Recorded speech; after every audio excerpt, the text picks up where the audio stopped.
कि सर अच्छा एसिड कौन है। अगर हमें एसिडिक स्ट्रेंथ देखनी है तो हमें क्या चेक करना चाहिए? तो अगर हमें एसिडिक स्ट्रेंथ देखनी है तो जितने ज़्यादा इलेक्ट्रॉन विड्रॉइंग ग्रुप लगे होंगे एसिडिक स्ट्रेंथ उतनी ही ज़्यादा होगी। अगर इन चारों में हमें कंपेयर करना है कि चारों में सबसे ज़्यादा एसिडिक कौन सा है, कैसे कंपेयर करेंगे यार? बिल्कुल आसान है। बट सर सेकेंड और थर्ड में कैसे कंपेयर करें? जब सेकेंड में रेजोनेंस होगा, फिनॉक्साइड आयन में रेजोनेंस होगा, तो इसके 5 रेजोनेटिंग स्ट्रक्चर बनेंगे, और जब कार्बोक्सिलेट आयन में रेजोनेंस होगा तो 2 रेजोनेटिंग स्ट्रक्चर बनेंगे। हेलो बच्चों, मैं हूं नीरज दुबे और रफ्तार सीरीज के इस लेक्चर में मैं लेकर आ गया हूं आपके लिए एसिडिक एंड बेसिक स्ट्रेंथ। तो जीओसी का आज हमारा टॉपिक है टुडेज गोल। क्या डिस्कस करने वाले हैं? तो आज हम डिस्कस करेंगे acidic strength and basic strength. अब यार एसिडिक एंड बेसिक स्ट्रेंथ में एसिडिक स्ट्रेंथ हमने एक बार पहले भी पढ़ा है। वहां पर हमने इंडक्टिव इफेक्ट के कारण एसिडिक स्ट्रेंथ में क्या चेंज आता है ये देखा था। आज हम सारे इलेक्ट्रॉनिक इफेक्ट क्लब करेंगे और उनका कंबाइंड इफेक्ट देखेंगे। Inductive, resonance, mesomeric effect, hyper conjugation, Bredt's rule और जितने भी इलेक्ट्रॉनिक इफेक्ट हैं, अगर सभी इलेक्ट्रॉनिक इफेक्ट्स को क्लब कर दिया जाए और फिर देखें कि कौन सा ज्यादा एसिडिक है, कौन सा कम एसिडिक है। तो चलिए स्टार्ट करते हैं इस अमेजिंग सेशन को। फर्स्ट क्वेश्चन कि सर एसिड होता क्या है? यार हमने पहले भी डिस्कस किया है, एसिड वो मॉलिक्यूल है जो H प्रोटॉन रिलीज करता है। फिर क्वेश्चन है कि सर अच्छा एसिड कौन है? अगर हमें एसिडिक स्ट्रेंथ देखनी है तो हमें क्या चेक करना चाहिए? तो अगर हमें एसिडिक स्ट्रेंथ देखनी है तो हमें H प्रोटॉन निकलने के बाद जो कॉन्जुगेट बेस यानी एनायन बन रहा है, हमें उस एनायन की स्टेबिलिटी चेक करनी चाहिए। So acidic strength is directly proportional to stability of conjugate base. Conjugate base यानी एनायन जितना ज्यादा स्टेबल होगा एसिडिक स्ट्रेंथ उतनी ज्यादा। Then again question, sir how we can check stability of conjugate base? So conjugate base is actually anion and anion is stabilized by electron withdrawing group and destabilized by electron donating group। तो जितने ज्यादा electron withdrawing group लगे होंगे acidic strength उतनी ही ज्यादा होगी। Anion जितना ज्यादा स्टेबलाइज्ड एसिडिक स्ट्रेंथ उतनी ज्यादा। तो चलिए एग्जाम्पल के थ्रू समझते हैं। जैसे अगर हमारे पास एक साइक्लोहेक्सेनॉल है, ये एल्कोहल है, दूसरा फिनॉल है, तीसरा कार्बोक्सिलिक एसिड है और एक सल्फोनिक एसिड है। अगर इन चारों में हमें कंपेयर करना है कि चारों में सबसे ज्यादा एसिडिक कौन सा है, कैसे कंपेयर करेंगे यार? बिल्कुल आसान है। इन सभी से H प्रोटॉन निकालते हैं, एनायन बनाते हैं और देख लेते हैं जहां पर एनायन की स्टेबिलिटी ज्यादा वहां पर एसिडिक स्ट्रेंथ भी ज्यादा। तो देखिए साइक्लोहेक्सेनॉल में H प्रोटॉन निकालने के बाद ये एल्कोक्साइड आयन बनेगा। यहां पर यार देखो H प्रोटॉन निकलेगा तो फिनॉक्साइड आयन बनेगा। कार्बोक्सिलिक एसिड में RCOO नेगेटिव और सल्फोनिक एसिड में RSO3 नेगेटिव। अब जरा इन चारों में देखिए, तो फर्स्ट वाले में नेगेटिव आयन रेजोनेंस में इन्वॉल्व नहीं है। फिनॉक्साइड आयन में नेगेटिव आयन रेजोनेंस में है। कार्बोक्सिलेट एनायन यहां पर भी रेजोनेंस है और सल्फोनिक एसिड से H प्रोटॉन निकलने पर यहां पर भी रेजोनेंस है। अब क्वेश्चन ये है कि सर एक बात तो समझ में आ गई कि इन चारों में 1 2 3 4 में जो लीस्ट स्टेबल है वो है 1, क्योंकि यहां पर एनायन रेजोनेंस में इन्वॉल्व नहीं है। बट सर सेकेंड और थर्ड में कैसे कंपेयर करें? जब सेकेंड में रेजोनेंस होगा, फिनॉक्साइड आयन में रेजोनेंस होगा, तो इसके 5 रेजोनेटिंग स्ट्रक्चर बनेंगे, और जब कार्बोक्सिलेट आयन में रेजोनेंस होगा तो 2 रेजोनेटिंग स्ट्रक्चर बनेंगे। अगर हम क्वांटिटी की बात करें, इसके 5 और यहां पे 2, तो क्वांटिटी वाले ज्यादा रेजोनेटिंग स्ट्रक्चर यहां बने हैं, लेकिन क्वांटिटी नहीं, रेजोनेटिंग स्ट्रक्चर की क्वालिटी मैटर करती है। यहां 5 बन रहे हैं, लेकिन पांचों में से कोई ज्यादा स्टेबल नहीं है, क्योंकि जब रेजोनेंस होगा तो negative charge more electronegative oxygen से लेस इलेक्ट्रोनेगेटिव कार्बन पर जाएगा। तो नेगेटिव आयन रेजोनेंस में तो जा रहा है, बट नेगेटिव आयन की रेजोनेंस में जाने की टेंडेंसी कम होगी।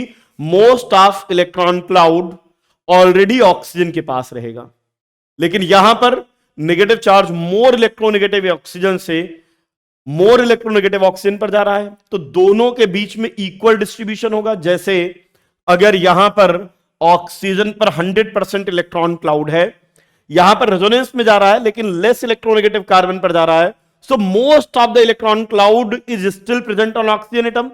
फॉर एग्जांपल यहां मान लेते हैं 90% इलेक्ट्रॉन क्लाउड ऑक्सीजन पे है, सो चार्ज का डिस्पर्सन उतना ज्यादा नहीं हुआ है, charge is still present on oxygen atom. जब यहां पर रेजोनेंस होगा तो दोनों एटम पर नेगेटिव चार्ज का डिस्पर्सन इक्वल होगा, इसलिए पर एटम 50% चार्ज होगा। यहां पे 3 एटम हैं जिन पर नेगेटिव चार्ज डिस्पर्स हो रहा है, तो पर एटम अगर देखा जाए तो 33.33%। जितना ज्यादा चार्ज का डिस्पर्सन होगा उतनी ज्यादा एनायन की स्टेबिलिटी होगी। यहां पर देखिए टोटल 3 इक्विवेलेंट रेजोनेटिंग स्ट्रक्चर बन रहे हैं, यहां पर 2 इक्विवेलेंट रेजोनेटिंग स्ट्रक्चर बन रहे हैं, यहां 5 रेजोनेटिंग स्ट्रक्चर तो बन रहे हैं but they are not highly stable, और यहां तो रेजोनेंस है ही नहीं। तो अब अगर हम इन चारों की स्टेबिलिटी कंपेयर करें, चारों की एसिडिक स्ट्रेंथ कंपेयर करें, तो 1 2 3 एंड 4 में सबसे ज्यादा स्टेबल होगा 4, then 3, then 2 and then 1। So correct acidic strength 4 3 2 1, which is similar to stability of anion. Note कीजिए, फिर आगे चलते हैं।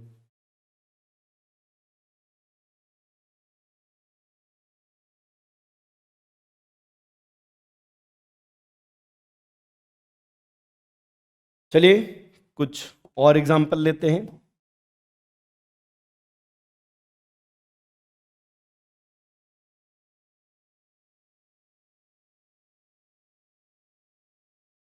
जैसे हमारे पास फिनॉल है, बेंजोइक एसिड है, बेंजीन सल्फोनिक एसिड है, एंड साइक्लोहेक्सेनॉल है, साइक्लोहेक्सेनॉल। अब इन चारों में अगर हमें एसिडिक स्ट्रेंथ देखनी है, ये चारों में सबसे ज्यादा एसिडिक कौन है?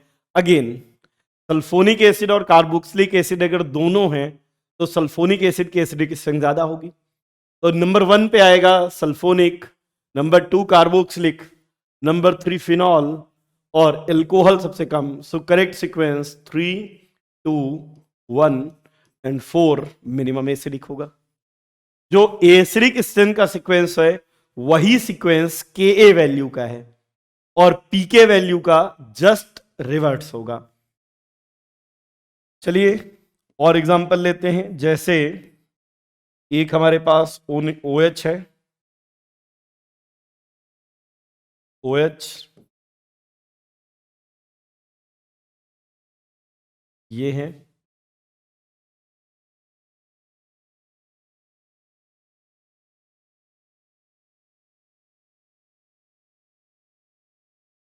एक ये है,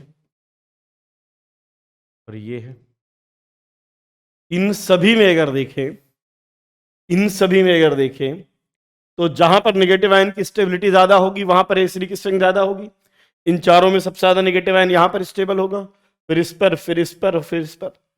नेगेटिव आयन की जितनी ज्यादा स्टेबिलिटी होगी एसिडिक स्ट्रेंथ उतनी ही ज्यादा होगी। बिल्कुल सिंपल है। मैं इसमें थोड़ा सा और चेंज करता हूं। अगर मेरे पास चारों ही फिनॉल हैं और अब यहां पर एक NO2 लगा दिया जाए, एक बार OMe, एक बार CH3 और एक बार Cl। अब इन चारों को कंपेयर करें कि इन चारों में ज्यादा एसिडिक कौन सा है। तो देखिए NO2 -I और -M overall strong withdrawing, -I + M overall donating, +H + I overall donating, +M -I weak withdrawing. जितने ज्यादा स्ट्रॉन्ग इलेक्ट्रॉन विड्रॉइंग ग्रुप लगे होंगे एसिडिक स्ट्रेंथ उतनी ज्यादा। तो इन चारों में अगर कंपेयर करें तो सबसे ज्यादा विड्रॉइंग ग्रुप लगा है 1 में, देन 4 में, देन 3 में और देन 2 में। तो ये हो जाएगा करेक्ट सीक्वेंस। चलिए और एग्जांपल देखते हैं।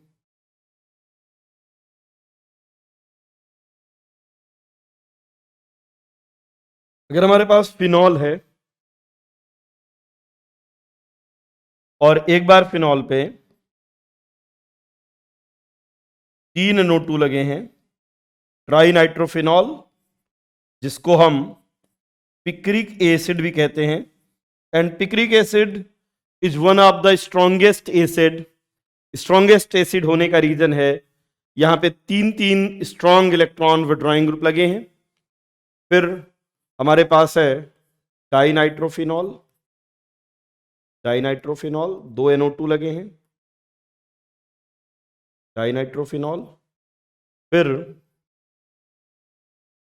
पैरानाइट्रोफिनॉल, एक ही NO2 लगा है और एक बार फिर फिनॉल है। तो बिल्कुल सिंपल है, जितने ज्यादा इलेक्ट्रॉन विड्रॉइंग ग्रुप लगे होंगे उतनी ज्यादा एसिडिक स्ट्रेंथ।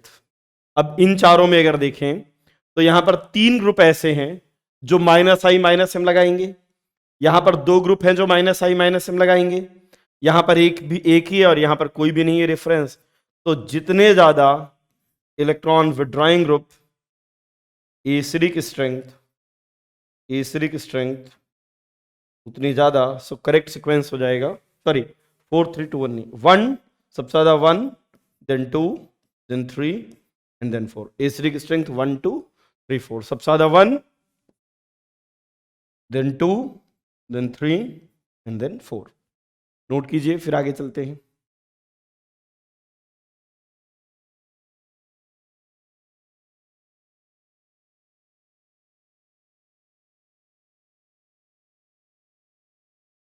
चलिए कुछ और एग्जांपल देखते हैं।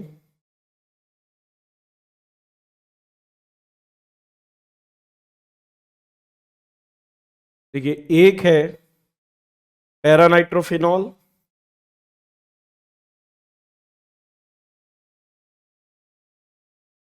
एक है मेटानाइट्रोफिनॉल, ऑर्थोनाइट्रोफिनॉल और फिनॉल। अगर हमें इन चारों कंपाउंड में कंपेयर करना हो इन चारों में ज्यादा एसिडिक कौन सा है, तो देखिए जरा, यहां पे NO2 -I and -M overall electron withdrawing, यहां पर NO2 मेटा पोजीशन पर लगा है। जब भी दो ग्रुप एक दूसरे से मेटा पोजीशन पे होते हैं तो उनका एक दूसरे पर इंडक्टिव तो लगेगा बट रेजोनेंस या मेजोमेरिक इफेक्ट नहीं लगेगा। तो यहां पे ये केवल -I लगा रहा है, यहां पे -I भी और -M भी, और ये हो गया रेफरेंस। तो what is expected acidic strength यहां पे ये है, सबसे ज्यादा इलेक्ट्रॉन विड्रॉइंग ग्रुप फर्स्ट में और थर्ड में लग रहा है। इसको ये वाला हो गया पैरा, ये हो गया मेटा, ये हो गया ऑर्थो, और ये रेफरेंस यानी फिनॉल, जहां पर कोई भी इलेक्ट्रॉन विड्रॉइंग या डोनेटिंग ग्रुप नहीं लगे। अब देखिए एक बात तो क्लियर है, इन दोनों में -I -M लग रहा है, यहां पे केवल -I और यहां कुछ भी नहीं। कोई भी इलेक्ट्रॉन विड्रॉइंग ग्रुप होगा एसिडिक स्ट्रेंथ तो बढ़ाएगा। यहां पर कोई भी इलेक्ट्रॉन विड्रॉइंग ग्रुप नहीं है, एसिडिक स्ट्रेंथ सबसे कम हो गई 4 की, उसके बाद 2 की। और क्वेश्चन इज कि सर 1 और 3 में ज्यादा एसिडिक कौन? तो देखिए -m तो डिस्टेंस इंडिपेंडेंट है, -m तो दोनों जगह बराबर लग रहा है। आप कहेंगे सर लेकिन -i तो डिस्टेंस डिपेंडेंट है, -i तो यहां ज्यादा है, और जहां -i ज्यादा वहां एसिडिक स्ट्रेंथ ज्यादा, क्योंकि मेजोमेरिक इक्वल है। तो हमें एक्सपेक्टेड था कि होना चाहिए 3 1 2 4, लेकिन जब हमने प्रैक्टिकली वैल्यू देखा, ये तो लॉजिकल था, तो 1 ज्यादा एसिडिक था 3 से। होना चाहिए था 3 वाला, होना चाहिए था ऑर्थो वाला, लेकिन यहां पे सबसे ज्यादा पैरा हो जाता है, फिर ऑर्थो, फिर मेटा और फिर फिनॉल। अब देखिए ऐसा क्यों हो रहा है, उसका रीजन ये है कि जब ऑर्थो नाइट्रोफिनॉल बनाते हैं तो ऑर्थो नाइट्रोफिनॉल में ऑर्थो पोजीशन पर अगर OH लगा है तो ये NO2 के साथ हाइड्रोजन बॉन्ड बना लेगा, और हाइड्रोजन बॉन्ड बनाने के कारण अगर आपको पहले H प्रोटॉन निकालना है, then first you have to break this hydrogen bond. तो जितना आसानी से यहां पर हाइड्रोजन निकल जाता है, उससे थोड़ा डिफिकल्टी से यहां निकलेगा, इसलिए एसिडिक स्ट्रेंथ में माइन्यूट चेंज आ जाएगा। जैसे इसकी पीके वैल्यू 7 है और इसकी पीके वैल्यू 7.1 है, यहाँ पे 10 है और इसमें प्रॉक्स 8.2 के आसपास होती है। तो बहुत ज्यादा चेंज नहीं आया, क्योंकि वैसे भी हाइड्रोजन बहुत ज्यादा स्ट्रॉन्ग बॉन्ड तो नहीं होता। तो अब देखिए जरा, एसिडिक स्ट्रेंथ कम तो हुई है, लेकिन इतनी भी कम नहीं हुई है कि मेटा से कम हो जाए, ठीक है। बट इसका रीजन क्या है? Due to formation of hydrogen bond. ध्यान रखिएगा, इंपॉर्टेंट क्वेश्चन है। आर्थो और पैरा में एक्सपेक्टेड था आर्थो ज्यादा एसिडिक होना चाहिए, लेकिन आर्थो कम हो गया, पैरा ज्यादा हो गया, ठीक है। चलिए और एग्जांपल लेते हैं।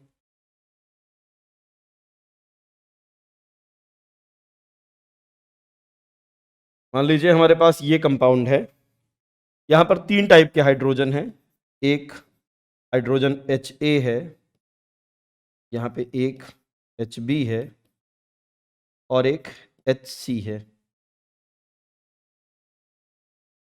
तो ऐसा बना लेते हैं, यहाँ पर 3 टाइप के हाइड्रोजन हैं। ये एक हाइड्रोजन HA, एक हाइड्रोजन HB और एक हाइड्रोजन HC। मतलब मैंने क्या किया है, 3 अलग अलग ना मॉलिक्यूल बना करके एक ही मॉलिक्यूल बना दिए। मैं इसको ऐसा भी बना सकता था कि हमारे पास एक ये वाला हाइड्रोजन है, एक फिर अलग से बनाता एक ऐसा B, और ऐसा बनाता 3, और फिर पूछता कि बताओ इन तीनों में ज्यादा एसिडिक कौन है, ठीक है। तो इस क्वेश्चन को करने का सही अप्रोच क्या है? देखिए, आप एक काम कीजिए, इन तीनों पर निगेटिव आयन बना लीजिए, इन तीनों पर निगेटिव आयन बना लीजिए। जहां पर निगेटिव आयन सबसे ज्यादा स्टेबल, वो हाइड्रोजन ज्यादा एसिडिक। तो देखो HA वाला निगेटिव आयन, HA वाला ये बना, यहां पे B वाला ये वाला बना, ये B वाला, और ये C वाला। जहां पर भी एनायन सबसे ज्यादा स्टेबल, वो हाइड्रोजन ज्यादा एसिडिक। जब ये एनायन बनता है तो ये एक्सटेंडेड रेजोनेंस में है, यहां पर रेजोनेंस नहीं है, यहां पर रेजोनेंस तो है बट एक्सटेंडेड नहीं है। तो जहां पर एनायन ज्यादा रेजोनेंस में इन्वॉल्व होगा, वहां पर एसिडिक स्ट्रेंथ ज्यादा। तो इन तीनों में सबसे ज्यादा रेजोनेंस इन्वॉल्व है A में, फिर B में, फिर C में, और इसीलिए एसिडिक स्ट्रेंथ का सीक्वेंस सबसे ज्यादा एसिडिक HA है, फिर HC है एंड देन HB है। नोट कीजिए, फिर आगे चलते हैं।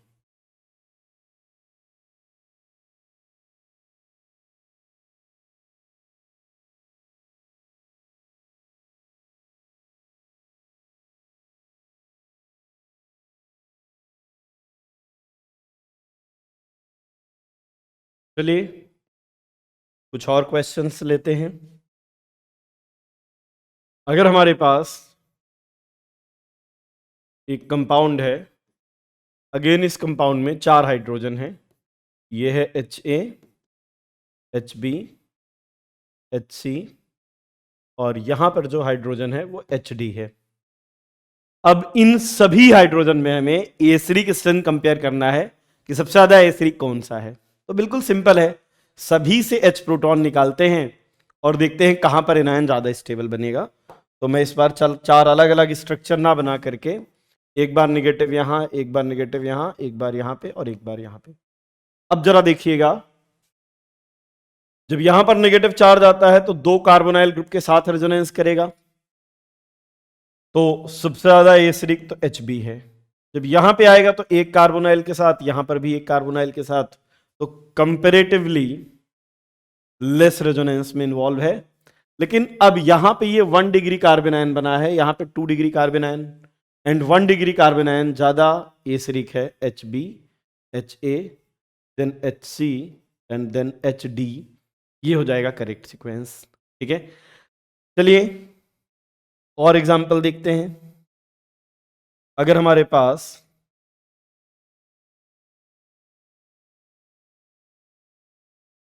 एक कंपाउंड ये है फर्स्ट,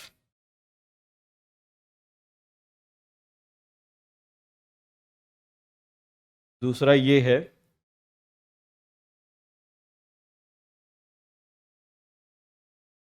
और तीसरा ये है 1, ये है 2, और यहां पर भी 2 हाइड्रोजन है, ये है 3। नाउ क्वेश्चन इज कि इन तीनों में ज्यादा एसिडिक कौन सा है। बिल्कुल आसान है, तीनों से H प्रोटॉन निकालिए, एनायन बनाइए, जहां पर एनायन ज्यादा स्टेबल वहां पर एसिडिक स्ट्रेंथ भी ज्यादा। अगर हम यहां पे H प्रोटॉन निकालते हैं तो अब जो एनायन बना है ये एरोमेटिक एनायन है। अगर आप यहां पे H प्रोटॉन निकालते हैं, एनायन बनाते हैं, तो ये एनायन एंटी एरोमेटिक है। और अगर यहां पर एनायन बनाते हैं तो ये नॉन एरोमेटिक है। सबसे ज्यादा स्टेबल बनेगा 1 में, फिर 3 में, और 2 में सबसे कम होगा। ये हो जाएगा एनायन की स्टेबिलिटी का सीक्वेंस, और यही हो जाएगा एसिडिक स्ट्रेंथ का सीक्वेंस। नोट कीजिए, फिर आगे चलते हैं।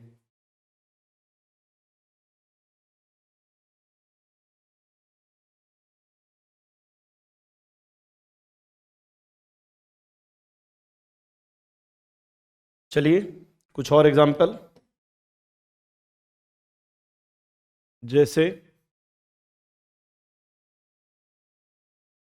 अगर हमारे पास COOH बेंजोइक एसिड है और एक ऑर्थो नाइट्रोबेंजोइक एसिड,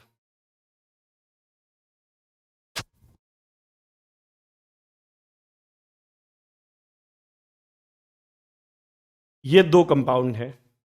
आपसे पूछा जाए इन दोनों में ज्यादा एसिडिक कौन है, तो आप क्या कहेंगे? सर इन दोनों में यहां पर NO2 -I-M लगाता है, और अगर -M-I लगाता है तो ये ज्यादा एसिडिक होगा। अब मान लो हमने एक ऐसा ले लिया जब COOH है और ऑर्थो पोजीशन पर 2 NO2 लगा दिए। अब मैंने पूछा कि यार ये 1 है, ये 2 है और ये 3 है, बताइए जरा इन तीनों में ज्यादा एसिडिक कौन सा है। तो आप कहेंगे सर यहां पर देखिए एक -I-M वाला है, यहां पर 2 ग्रुप हैं जो -I और -M लगाते हैं। जितने ज्यादा इलेक्ट्रॉन विड्रॉइंग ग्रुप होंगे एसिडिक स्ट्रेंथ उतनी ज्यादा। तो व्हाट इज एक्सपेक्टेड? सर सबसे ज्यादा 3, देन 1 एंड 2 सबसे कम होगा। ये सीक्वेंस होना चाहिए, ये होता भी है। लेकिन हमें यहां पे एक इंटरेस्टिंग क्वेश्चन मिला, जो हम इसी क्वेश्चन को ऐसा ही एक क्वेश्चन और कर रहे थे, तो देखिए हमें क्या रिजल्ट मिले। हमने COOH लिया, इसके बगल में एक CH3 लगाया, ये CH3 डोनेटिंग था, और फिर क्या किया, COOH के बगल वाले पर 2 CH3 लगाए। अब देखिए क्या एक्सपेक्टेड था, सर यहां पे एक डोनेटिंग ग्रुप है, यहां पे दो दो डोनेटिंग ग्रुप है। जितने ज्यादा डोनेटिंग ग्रुप लगे होंगे एसिडिक स्ट्रेंथ उतनी कम विड्रॉइंग ग्रुप पे बढ़नी चाहिए थी। तो व्हाट इज एक्सपेक्टेड? सर यहां पे डोनेटिंग ग्रुप है, ये प्लस एच और प्लस आई लगा रहा है। यहां पर दो ग्रुप हैं जो प्लस एच और प्लस आई लगा रहे हैं। तो जितने ज्यादा electron donating group acidic strength उतनी इलेक्ट्रॉन डोनेटिंग ग्रुप ज्यादा तो एसिडिक स्ट्रेंथ कम। तो व्हाट इज एक्सपेक्टेड? सबसे ज्यादा first, then second, then third, ये होनी चाहिए थी वैल्यू। लेकिन यहां पर एक इंटरेस्टिंग रिजल्ट मिला, सबसे ज्यादा एसिडिक स्ट्रेंथ थर्ड की मिली, जो एक्सपेक्टेड से डिफरेंट था। फिर हमने देखना चाहा कि इसका क्या रीजन है। इलेक्ट्रॉन डोनेटिंग ग्रुप लगाने के कारण एसिडिक स्ट्रेंथ घटनी चाहिए, लेकिन यहां तो उल्टा ही हो रहा है, एसिडिक स्ट्रेंथ बढ़ रही है।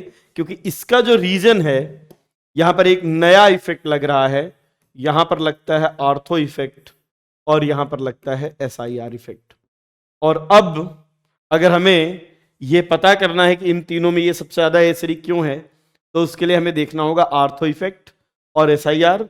इसको नोट कीजिए, फिर मैं आपको आर्थो इफेक्ट और SIR को एक्सप्लेन करता हूं। लेकिन यहां पर एक हम पॉइंट नोट डाल के लिख सकते हैं, एक पॉइंट नोट डाल के लिख लीजिए, ortho substituted benzoic acid is more acidic than meta, para और non substituted. Ortho substituted is more acidic than meta, para, non substitution. No matter group is donating, no matter group is donating और withdrawing. वो donating है या withdrawing, इससे कोई फर्क नहीं पड़ता है, एसिडिक स्ट्रेंथ तो घटती ही है, मतलब एसिडिक स्ट्रेंथ तो बढ़ जाती है। वैसे होना क्या चाहिए था, यहां पे बढ़ना चाहिए था, यहां घटना चाहिए, लेकिन दोनों में ही बढ़ रही है। कोई फर्क ही नहीं पड़ रहा है कि इलेक्ट्रॉन डोनेटिंग ग्रुप लगाया है विड्रॉइंग। अब देखिए इसका रीजन, ये तो फैक्ट हो गया। अब इस फैक्ट का एक्सप्लेनेशन देखते हैं। देखिए जरा, अगर हमारे पास एक बार सिर्फ बेंजोइक एसिड है और ये H प्रोटॉन निकालता है, तो after removal of H proton ये एनायन बनेगा, C double bond O negative, ये ऐसा। और देखिए अगर C डबल O नेगेटिव है और एक बार यहां पे CH3 लगा दें और एक बार दो CH3 लगा देते हैं,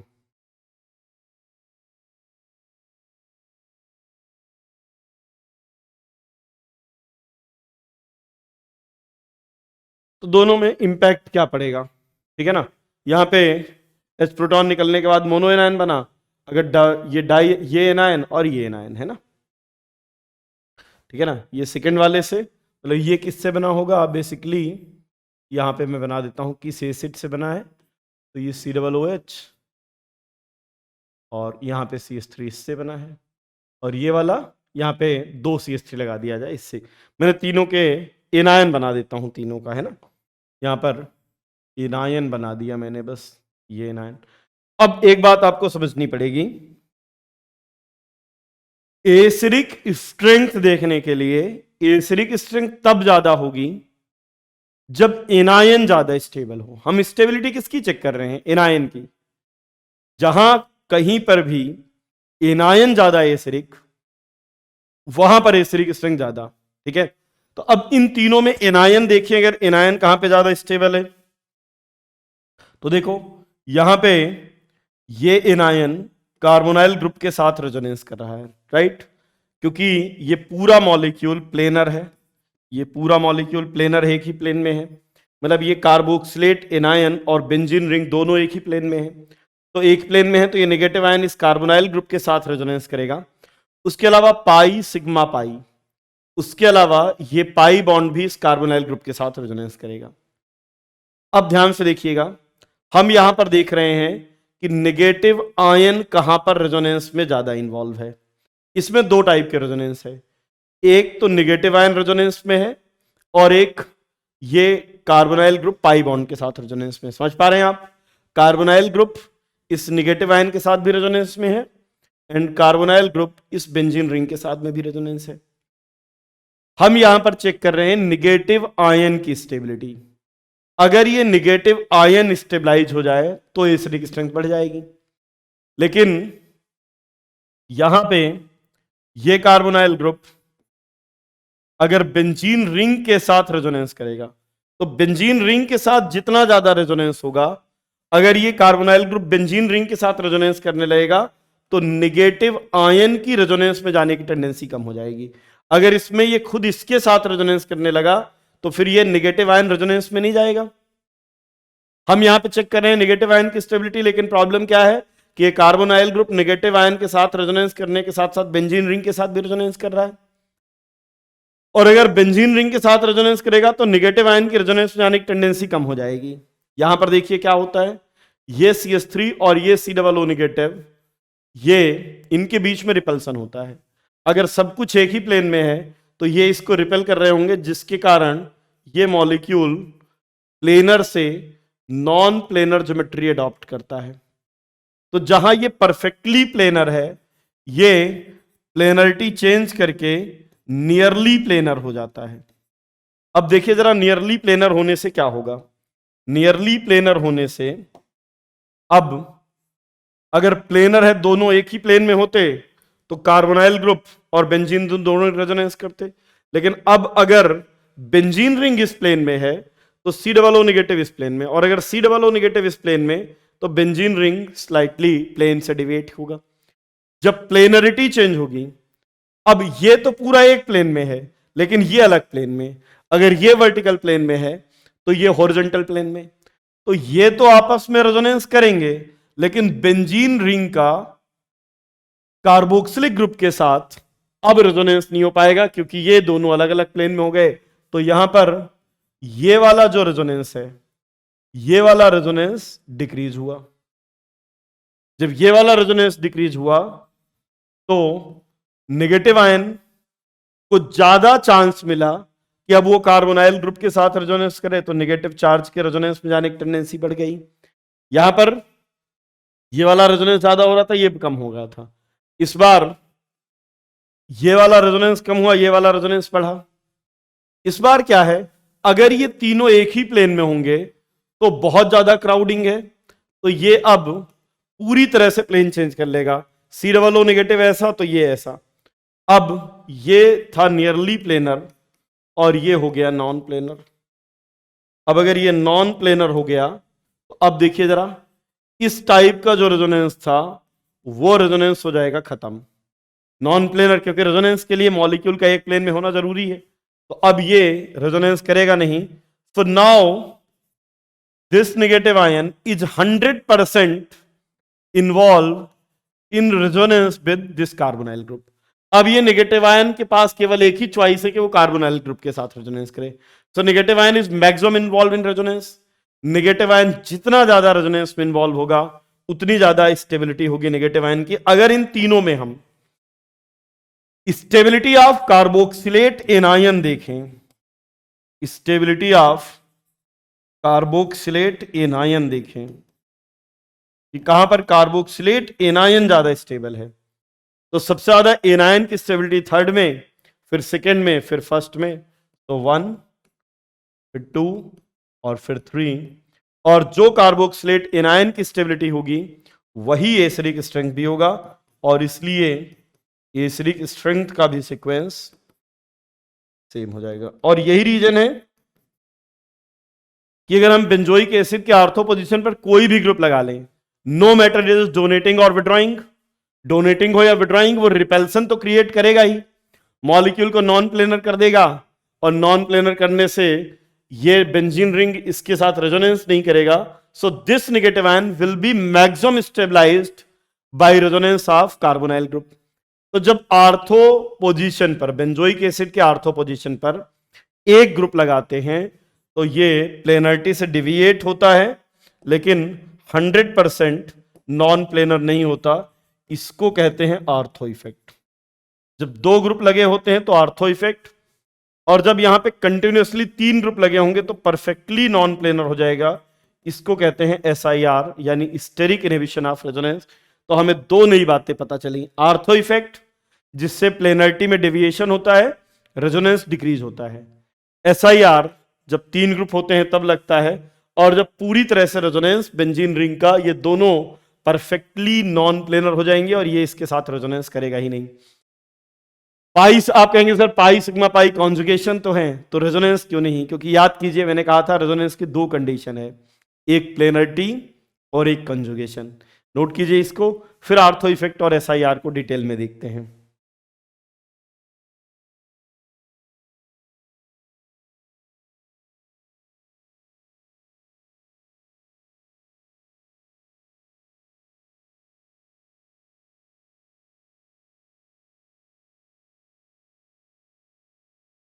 देखिए आर्थो इफेक्ट कब लगता है? Is applicable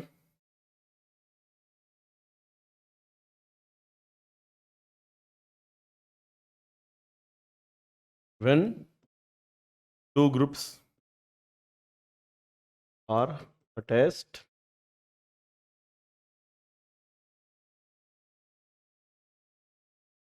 SIR steric at ortho position. Steric inhibition of resonance. Steric inhibition of resonance कब लगता है? जब minimum minimum minimum three groups are attached.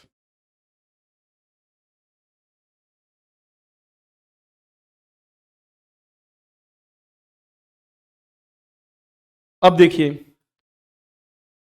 Ortho के लिए दो चाहिए, SIR के लिए तीन चाहिए, ठीक है ना। अब आर्थो इफेक्ट और SIR इफेक्ट किस पर लगता है और किस पर नहीं लगता? तो चाहे आर्थो हो या SIR हो, ये दोनों केवल प्लेनर ग्रुप पर लगेंगे। और जब प्लेनर ग्रुप पर लगेंगे तो जो प्लेनर ग्रुप था वो बेंजीन रिंग के साथ सेम प्लेन में ना होकर के जो प्लेनर था वो आउट ऑफ प्लेन हो जाएगा, ठीक है। तो लिख सकते हैं, क्या लिख सकते हैं? Ortho and SIR applicable on planar group. Ortho and SIR is applicable on planar and bulky group। देखिए जरा किस पर SIR इफेक्ट लगता है। जैसे देखो जो भी प्लेनर V शेप हैं उन सभी पर SIR लगेगा, ठीक है ना। जैसे देखो प्लेनर V शेप COOH है ना, इस पर लगेगा। NO2 है ना, इनफैक्ट ये भी V शेप है, इस पर भी लगेगा। CHO एल्डिहाइड पर लगेगा।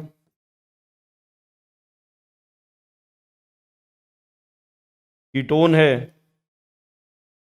कीटोन पर लगेगा। एमाइड पर लगेगा, एस्टर पर लगेगा। ये सभी ग्रुप हैं जिन पर SIR लगता है। उसके अलावा अगर बल्की ग्रुप हैं जैसे आइसोप्रोपाइल कार्बोकेटायन, आइसोप्रोपाइल कार्बेनायन, Me2, इन सभी पर SIR लगता है। फिर क्वेश्चन है कि सर किन पर नहीं लगता? जो बल्की हैं उन पर लगेगा, लेकिन जो स्मॉल हैं उन पर नहीं लगेगा। लिख सकते हैं SIR and ortho effect is not applicable on tetrahedral, जो टेट्राहेड्रल है उन पर नहीं लगेगा, एटम्स पर नहीं लगेगा, जो लीनियर हैं उन पर नहीं लगेगा, और जो स्मॉलर हैं उन पर नहीं लगेगा। ठीक, जैसे देखिए OH पर नहीं लगेगा, NH2 पर नहीं लगेगा, CH2 पॉजिटिव पर नहीं लगेगा, CH2 नेगेटिव पर नहीं लगेगा, FClBrI ये तो एटम है, एटम पर नहीं लगेगा। इनफैक्ट जो C ट्रिपल बॉन्ड CH है लीनियर है, इस पर नहीं लगेगा, CN पर नहीं लगेगा, और SO3H ये टेट्राहेड्रल है, इस पर नहीं लगेगा। तो इन पर SIR लगता है, नीचे वालों पर SIR नहीं लगता है। ठीक है, तो देखिए अगर ये X है और ये Y है, तो सेंट्रल में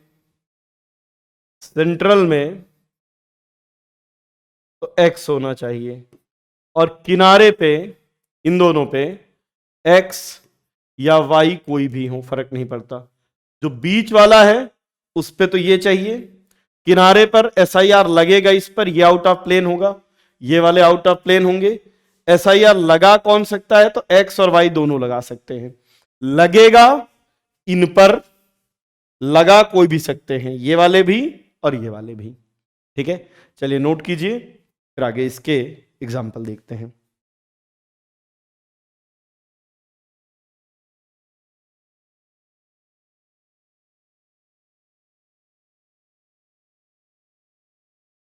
देखिए अभी तक कितने एग्जाम्पल हो गए थे एसिडिक स्ट्रेंथ के? 10 एग्जाम्पल।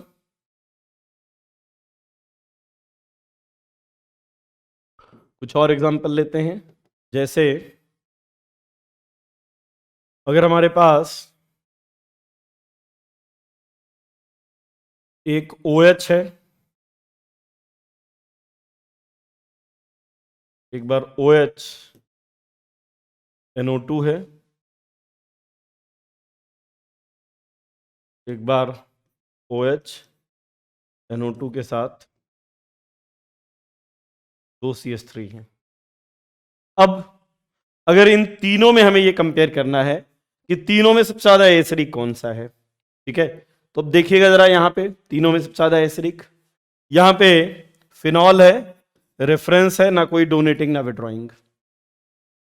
यहां पे NO2 है, -I और -M, यहां पर ये NO2 है।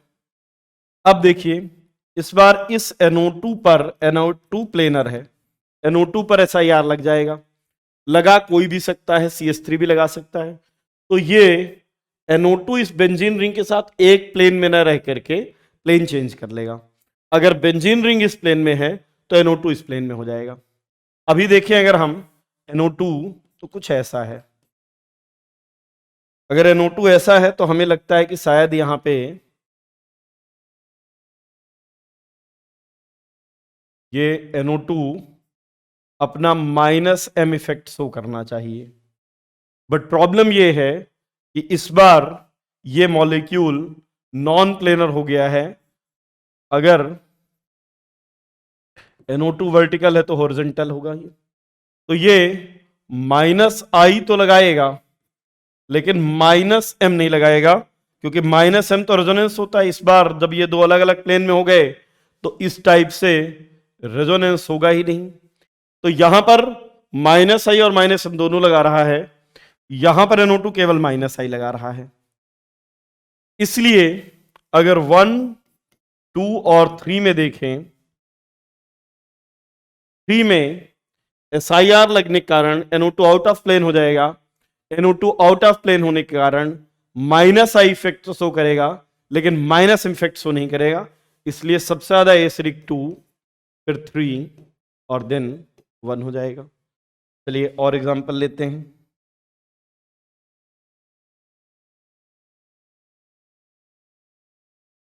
जैसे अगर हमारे पास बेंजोइक एसिड है,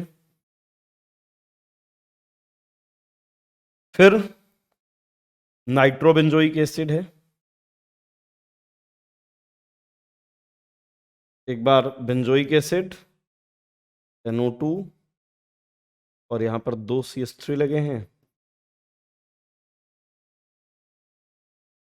और एक बार बेंजोइक एसिड NO2 और यहां पर 2 CH3 लगे हैं। अब देखिए, अगर इन चारों में हमें एसिडिक स्ट्रेंथ कंपेयर करनी है कि चारों में ज्यादा एसिडिक कौन सा है, यहां पर NO2 -I and -M लगाएगा, यहां पर NO2 -I लगाएगा, -M लगाएगा, साथ में इस COOH पर SiR भी लगेगा, COOH पर SiR लगेगा। इस बार SiR खुद NO2 पर लग जाएगा, NO2 पर SiR लग जाएगा, तो NO2 आउट ऑफ प्लेन हो जाएगा, और अगर NO2 आउट ऑफ प्लेन हो गया तो -I तो शो करेगा लेकिन -M इफेक्ट शो नहीं करेगा। अब देखिए, यहां पर कोई भी फैक्टर नहीं है जो एसिडिक स्ट्रेंथ को बढ़ाए, यहां पे दो फैक्टर है, -I और -M। यहां पर -I, -M और SiR भी है जो COOH के एसिडिक स्ट्रेंथ को बढ़ाता है, 3 फैक्टर हैं। यहां पे -I है और -M नहीं है, तो इन तीनों में अगर देखें तो अब 1, 2, 3 एंड 4 में सबसे ज्यादा एसिडिक हो जाएगा 3, सबसे ज्यादा एसिडिक है 3, देन 2, देन 4 एंड देन 1।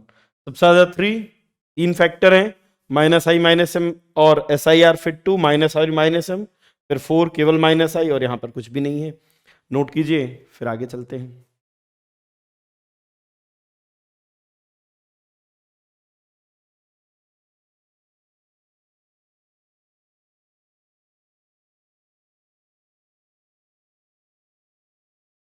चलिए और एग्जांपल देखते हैं।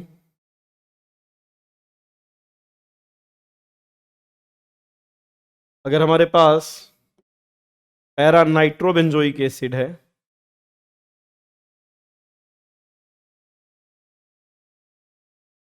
मेटा नाइट्रोबेंजोइक एसिड है, आर्थो नाइट्रोबेंजोइक एसिड है, और एक बार सिर्फ बेंजोइक एसिड है, और इन चारों में अगर हमें एसिडिक स्ट्रेंथ देखनी है तो देखिए, यहां पर NO2 -I भी लगाएगा, -M भी लगाएगा, यहां पर केवल -I, यहां पे -I -M और आर्थो इफेक्ट, और ये हो गया रेफरेंस। यहां पर COOH और NO2 इस आर्थो इफेक्ट के कारण COOH प्लेन चेंज कर लेगा, और अगर प्लेन चेंज कर लेगा तो फिर इफेक्टिव हाइड्रोजन बॉन्ड नहीं बनेगा, तो इस बार फिनॉल की तरह हाइड्रोजन बॉन्ड नहीं बनाना है। अब यहां पर देखिए, तीनों में सबसे ज्यादा जो फैक्टर लग रहे हैं एसिडिक स्ट्रेंथ बढ़ाने के लिए वो 3 में है, आर्थो इफेक्ट भी है, -I -M 3, फिर 1, फिर 2, और फिर 4 हो जाएगा लीस्ट एसिडिक। ठीक है, चलिए और एग्जांपल देखते हैं।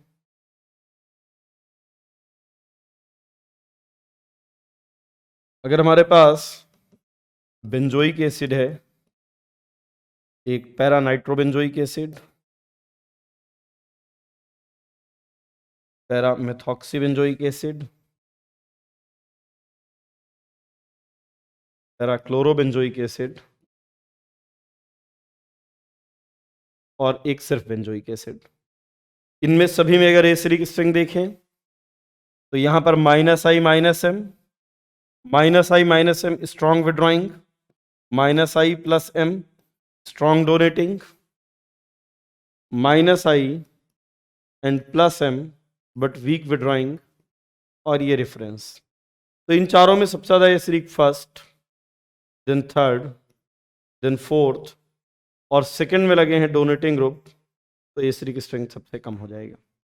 नोट कीजिए, फिर आगे चलते हैं।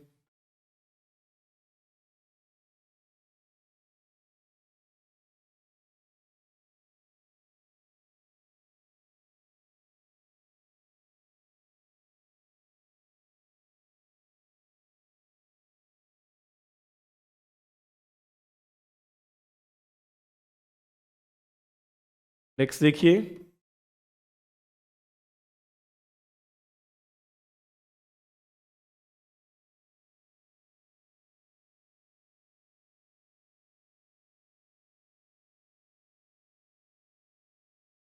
ये मॉलिक्यूल है, इस मॉलिक्यूल का नाम है squaric acid, and squaric acid is one of the strongest acid. Squaric acid strongest acid की कैटेगरी में आता है, जैसे picric acid, trinitrophenol one of the strongest acid की कैटेगरी में आता है। अब इसके ज्यादा एसिडिक होने का रीजन ये है कि अगर ये H प्रोटॉन निकालता है और इसका कॉन्जुगेट बेस बनाए तो ये O नेगेटिव, ये O नेगेटिव बनेगा।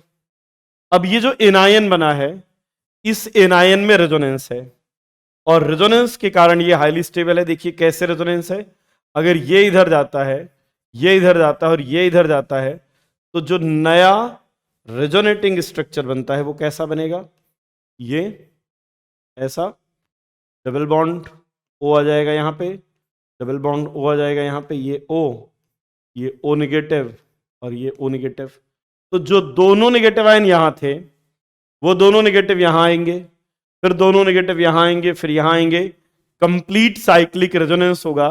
और इसका जो एनायन बन रहा है, इसमें कंप्लीट साइक्लिक रेजोनेंस होने के कारण ये एरोमेटिक हो जाएगा, और एरोमेटिक एनायन होने के कारण स्क्वेरिक एसिड अगेन देखिएगा पिक्रिक एसिड की ही तरह one of the strongest acid होता है। और जो भी कंपाउंड जिनकी पीके वैल्यू लेस देन 7 है वो सभी कंपाउंड NaHCO3 से रिएक्ट करते हैं, तो ये कंपाउंड भी NaHCO3 से रिएक्ट कर लेगा। तो ध्यान रखिएगा, कोई भी कंपाउंड चाहे सल्फोनिक एसिड हो, चाहे कार्बोक्सिलिक एसिड हो, चाहे पिक्रिक एसिड, स्क्वेरिक एसिड,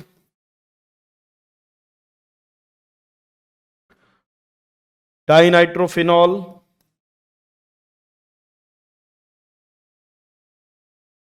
और पैरानाइट्रोफिनॉल, ये सभी कंपाउंड अगर NaHCO3 से रिएक्ट करेंगे तो NaCO3 का से CO2 गैस रिलीज करेंगे। तो ये इंपॉर्टेंट कॉन्सेप्ट है, ध्यान रखिएगा। कोई भी कंपाउंड जिसकी पीके वैल्यू लेस देन 7 है वो सभी कंपाउंड सोडियम बाइकार्बोनेट से रिएक्ट करके CO2 गैस रिलीज करते हैं, और वो जो CO2 गैस होती है वो सोडियम बाइकार्बोनेट से आती है, सोडियम बाइकार्बोनेट। और इसीलिए इस रिएक्शन को हम POC यानी प्रैक्टिकल ऑर्गेनिक केमिस्ट्री में यूज करते हैं। आपके पास कोई भी एसिड है, उस पर आपने सोडियम बाइकार्बोनेट डाला तो पॉपिंग साउंड के साथ CO2 गैस रिलीज होगी।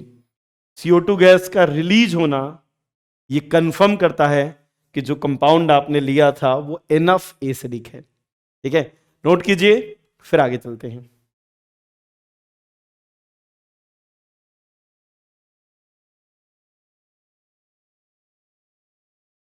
तो यार अभी तक हमने एसिडिक स्ट्रेंथ कंपैरिजन किया, चलिए एसिडिक स्ट्रेंथ पर बेस्ड कुछ क्वेश्चंस करके देखते हैं।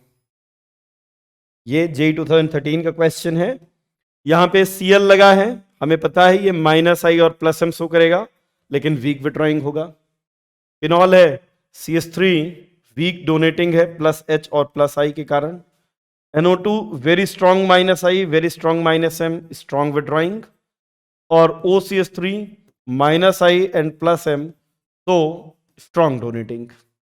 जितने ज्यादा विड्रॉइंग ग्रुप लगे होंगे एसिडिक स्ट्रेंथ उतनी ही ज्यादा होगी।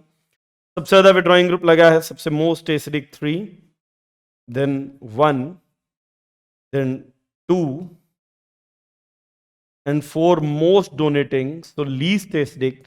So correct sequence 3, 1, 2, 4 and correct answer is C. The correct order of acidity of the following compound. इस बार इस COOH पर SIR लगेगा, यहां पे आर्थो इफेक्ट लगेगा, यहां पे -I लगेगा, यहां पर -I और +M दोनों लगेगा। तो अगर आर्थो और SIR लगता है, SIR सबसे ज्यादा इफेक्टिव, तो first most acidic, then second, 3 and 4th में यहां +M के कारण डोनेट करेगा, यहां पे केवल -I के कारण विड्रॉ कर रहा है। So 1, 2, 3 and 4, this is the correct answer and hence correct answer is E. Next देखिए, among the following compound the most acidic, चलिए बना के देखते हैं। हमारे पास है para nitrophenol, ortho hydroxy benzoic acid, ortho hydroxy benzoic acid, para hydroxy benzoic acid and para toluic acid. अब देखिए यहां पे स्ट्रॉन्ग इलेक्ट्रॉन विड्रॉइंग ग्रुप लगा है -I, बट ये फिनॉल है। यहां पर फिनॉल है, फिनॉल एसिड से तो हमेशा कम ही एसिडिक होंगे, तो ये कट गया। अब ortho hydroxo benzoic acid, para hydroxo और paratoluic acid. Ortho hydroxo benzoic acid में इसमें आर्थो इफेक्ट लगेगा, और अगर आर्थो इफेक्ट लगता है तो आर्थो हाइड्रोक्सी मेटा और पैरा के कंपैरिजन में ज्यादा acidic, and hence correct answer is C. Which of the following is having most acidic hydrogen? 3-hexanone, 1 2 3 4 5 6, 3-hexanone, 2,5-hexanedione, 2,5-hexanedione, 2 एक minute 2 5 1 2 3 4 5 6, 2 5-hexanedione, 2 3 4 2 4-hexanedione and 2 3-hexanedione। अब देखिए इनमें सबसे ज्यादा एसिडिक वो होगा जहां पर एनायन सबसे ज्यादा स्टेबल हो। इन सभी में अगर हम एनायन बनाते हैं, यहां पर एनायन बनाते हैं, यहां पर एनायन, इस पर एनायन और यहां पर एनायन, तो जब सेकेंड केस में एनायन बनता है तो 2 बार कार्बोनाइल ग्रुप के साथ रेजोनेंस में इन्वॉल्व है, और इसलिए मोस्ट एसिडिक बी हो जाएगा। तो करेक्ट आंसर इज बी।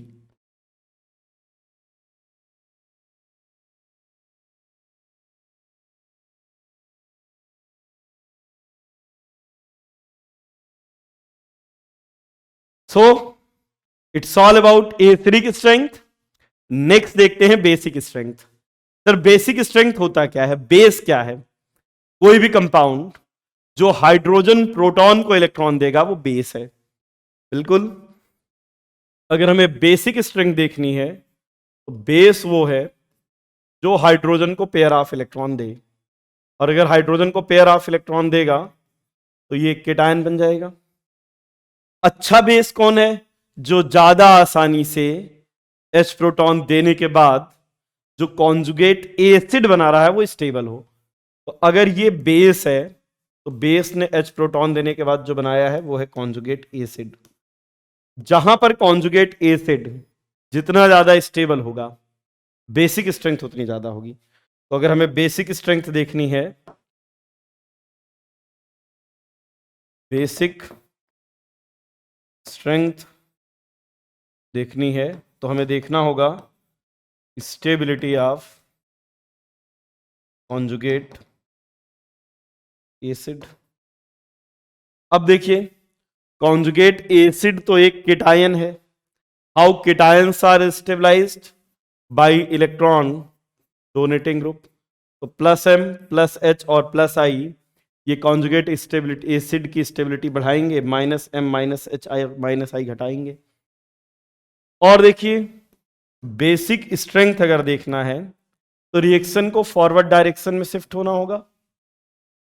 किसी भी रिएक्शन के फॉरवर्ड डायरेक्शन में शिफ्ट होने की टेंडेंसी उसका आयनाइजेशन कांस्टेंट बताता है। Ionization constant is equal to concentration of products upon concentration of reactant, और अगर इसका नेगेटिव लॉग ले लिया जाए तो माइनस लॉग ऑफ जो Kb है वो हो जाएगा PKb। तो basic strength is directly proportional to Kb and inversely proportional to PKb। Kb के डायरेक्टली प्रोपोर्शनल और PKb के इनवर्सली प्रोपोर्शनल। हम एक बात और कह सकते हैं, अगर हमें बेसिक स्ट्रेंथ देखना है तो किसी भी एटम पर जितना ज्यादा लोन पेयर अवेलेबल होगा उतना आसानी से वो लोन पेयर दे सकता है, और जितनी ज्यादा लोन पेयर की अवेलेबिलिटी बेसिक स्ट्रेंथ उतनी ज्यादा। हम लिख सकते हैं basic strength is directly proportional to availability of lone pair. Lone pair जितना ज्यादा अवेलेबल होगा बेसिक स्ट्रेंथ उतनी ज्यादा। ठीक है, तो चलिए नोट कीजिए, फिर एग्जाम्पल करके देखते हैं।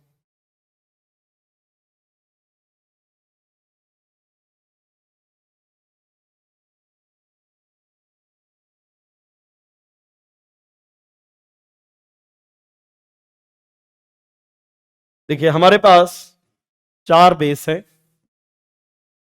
सबसे पहले है अमोनिया,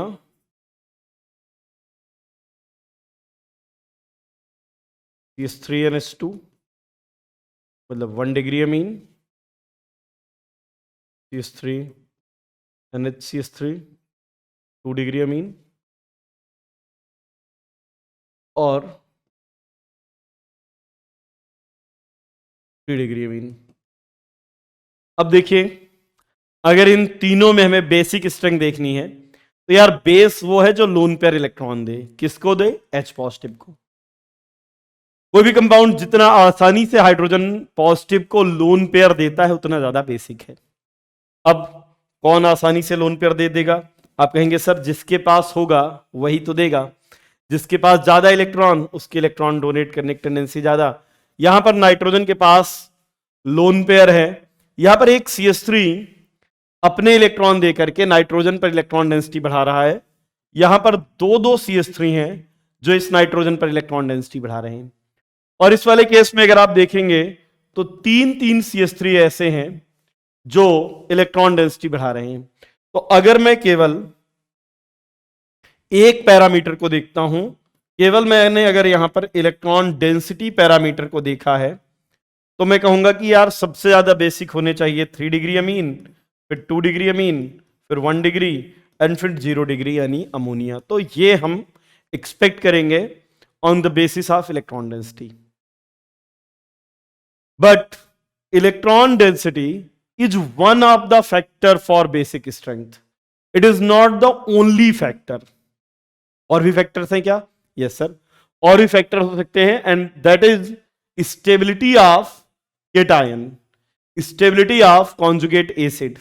अगर इनके कॉन्जुगेट एसिड बनाए जाएं तो अमोनिया का कॉन्जुगेट एसिड एस प्रोटॉन लेने के बाद NH4 पॉजिटिव बनेगा, यहां पर CH3 NH3 पॉजिटिव बनेगा, यहां पर CH3 NH2 पॉजिटिव बनेगा, और यहां पे CH3N CH3 पॉजिटिव बनेगा।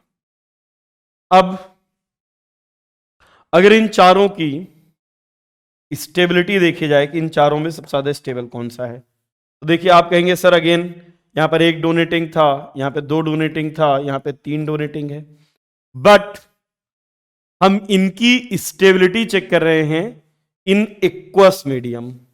हम स्टेबिलिटी चेक कर रहे हैं एक्वस मीडियम यानी वाटर में। वाटर को अगर आप देखेंगे तो डाइपोलर मॉलिक्यूल है, हाइड्रोजन पे पार्शियल पॉजिटिव, ऑक्सीजन पे पार्शियल नेगेटिव।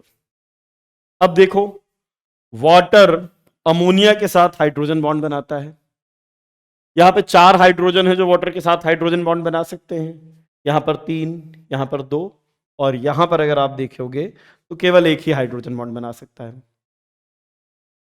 जितने ज्यादा हाइड्रोजन बॉन्ड बनेंगे उतनी ज्यादा हाइड्रेशन एनर्जी रिलीज होगी। अगर मैं यहां पर देखूं कि सबसे ज्यादा हाइड्रेशन एनर्जी कहां रिलीज होती है, सबसे ज्यादा हाइड्रेशन एनर्जी कहां रिलीज होती है, तो 0 डिग्री, 1 डिग्री, 2 डिग्री और 3 डिग्री में जहां पर मैक्सिमम हाइड्रेशन होगा वहां मैक्सिमम हाइड्रेशन एनर्जी रिलीज होगी। और सबसे ज्यादा हाइड्रेशन होगा 0 डिग्री में, फिर 1 डिग्री में, फिर 2 डिग्री में, फिर 3 डिग्री में। तो हाइड्रेशन के अकॉर्डिंग अगर हम स्टेबिलिटी देखें, भाई देखिए सिंपल सी बात है ना, अगर कोई सिस्टम है वो अपनी एनर्जी रिलीज कर देता है तो वो स्टेबल हो जाएगा। ये सिस्टम अपनी एनर्जी कैसे रिलीज कर रहा है? Via formation of hydrogen bond. जितने ज्यादा हाइड्रोजन बॉन्ड बनेंगे उतनी ज्यादा एनर्जी रिलीज होगी। यहां पे 4, यहां पे 3, यहां पे 2, यहां पर 1, तो हाइड्रेशन एनर्जी के अकॉर्डिंग स्टेबिलिटी ये आ रही है। अब यहां पर कॉन्ट्राडिक्शन ये है, इलेक्ट्रॉन डेंसिटी वाला फैक्टर कहता है कि यार सबसे ज्यादा बेसिक होना चाहिए 3, और हाइड्रेशन के अकॉर्डिंग सबसे ज्यादा होना चाहिए 2 डिग्री, 0 डिग्री वाला। एक फैक्टर कह रहा है कि सबसे ज्यादा बेसिक होना चाहिए 3 डिग्री, एक फैक्टर कह रहा है कि सबसे ज्यादा बेसिक होना चाहिए 0 डिग्री। तो एक्चुअली ज्यादा बेसिक होगा कौन? ज्यादा बेसिक वो होगा जिसके लिए इलेक्ट्रॉनिक इफेक्ट्स एंड हाइड्रेशन का इफेक्ट दोनों सफिशिएंट हो, यानी जिसका हाइड्रेशन भी ठीक ठाक हो जाए और जहां पर इलेक्ट्रॉन डेंसिटी भी सफिशिएंट है, और इन दोनों की लड़ाई में जो सबसे ज्यादा बेसिक हो जाता है वो 2 degree. So sequence 2 degree, 1 degree, 3 degree, 0 degree when methyl is attached. अगर यहां पर नाइट्रोजन से मिथाइल लगा है तो सीक्वेंस 2130 है। अगर हम यहीं पर चेंज कर लें 2 डिग्री, मिथाइल की जगह इथाइल लगा देते हैं, इथाइल लगा देते हैं C2H5, तब यही चेंज होकर के 2310 हो जाएगा। तो यार जो बेसिक स्ट्रेंथ का सबसे आसान क्वेश्चन हो सकता था वहीं पर कंट्राडिक्शन है, और इसीलिए अब तक हमने इंडक्टिव, मेजोमेरिक, रेजोनेंस, अभी तक हमने बेसिक स्ट्रेंथ के एक भी क्वेश्चन नहीं किए। तो ये पहला क्वेश्चन हमने किया है बेसिक स्ट्रेंथ। ठीक है, ध्यान रखिएगा यहां पर इलेक्ट्रॉनिक फैक्टर और हाइड्रेशन दोनों का कंबाइंड फैक्टर होगा, नोट कीजिए। फिर कुछ और एग्जांपल लेते हैं।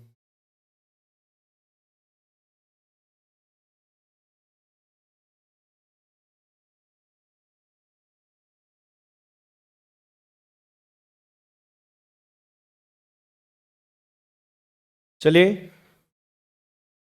कुछ और एग्जांपल लेकर देखते हैं। जैसे अगर हमारे पास एक एनिलीन है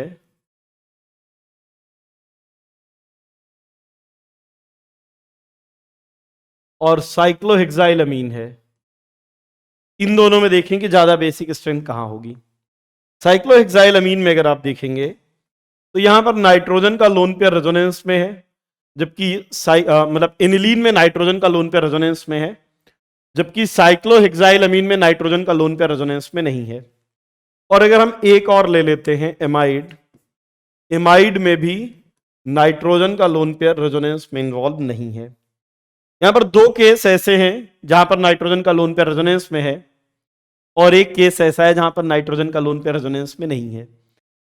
अगर लोन पेयर रेजोनेंस में इन्वॉल्व नहीं है, मतलब लोकलाइज्ड है, यहां पे ये लोन पेयर लोकलाइज्ड है, और यहां पर नाइट्रोजन का लोन पेयर डीलोकलाइज्ड है।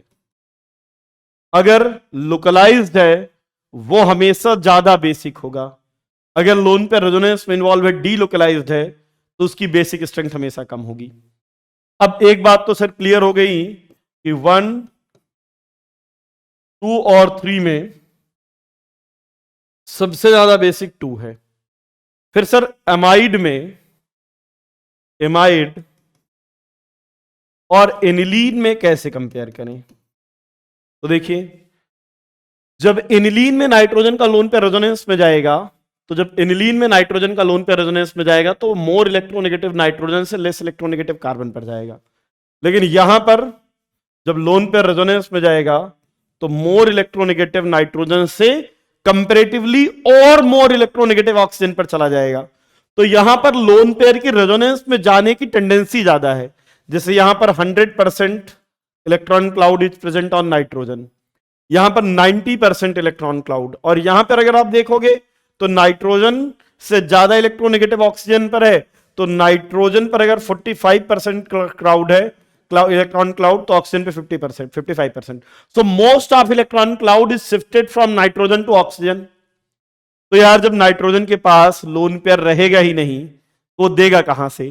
क्योंकि यहां पर 100% है इसलिए आसानी से दे सकता है, यहां पर रेजोनेंस में इन्वॉल्व हो गया, और यहां पर तो सबसे ज्यादा रेजोनेंस में इन्वॉल्व हो रहा है, इसलिए करेक्ट बेसिक स्ट्रेंथ 213। चलिए और एग्जांपल लेते हैं। जैसे अगर हमारे पास साइक्लोहेक्साइलअमीन है, फिर 2, नेक्स्ट देखिए NH2 और ज्यादा रेजोनेंस में इन्वॉल्व, और यहां पर NH2 मैक्सिमम रेजोनेंस में इन्वॉल्व है। जितना ज्यादा नाइट्रोजन का लोन पेयर रेजोनेंस में इन्वॉल्व होगा, बेसिक स्ट्रेंथ उतनी कम हो जाएगी। यहां पर 100% इलेक्ट्रॉन क्लाउड है, यहां पर रेजोनेंस में इन्वॉल्व, यहां पर एक्सटेंडेड रेजोनेंस, और यहां पर और ज्यादा एक्सटेंड हो रहा है रेजोनेंस। तो जितना ज्यादा निगेटिव लोन पेयर रेजोनेंस में इन्वॉल्व होगा, बेसिक स्ट्रेंथ उतनी कम हो जाएगी। सबसे ज्यादा 1, देन 2, देन 3 एंड देन 4। और एग्जांपल देखिए, अगर हमारे पास अमीन है,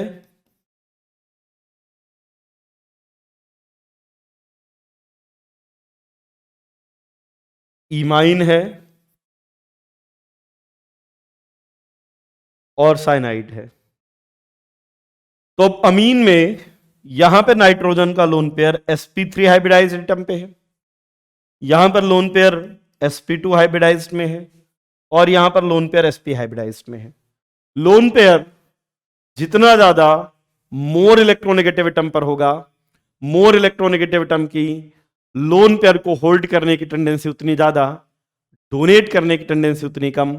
इसलिए इन तीनों में सबसे ज्यादा basic first, then second, then third. Note कीजिए, फिर आगे चलते हैं।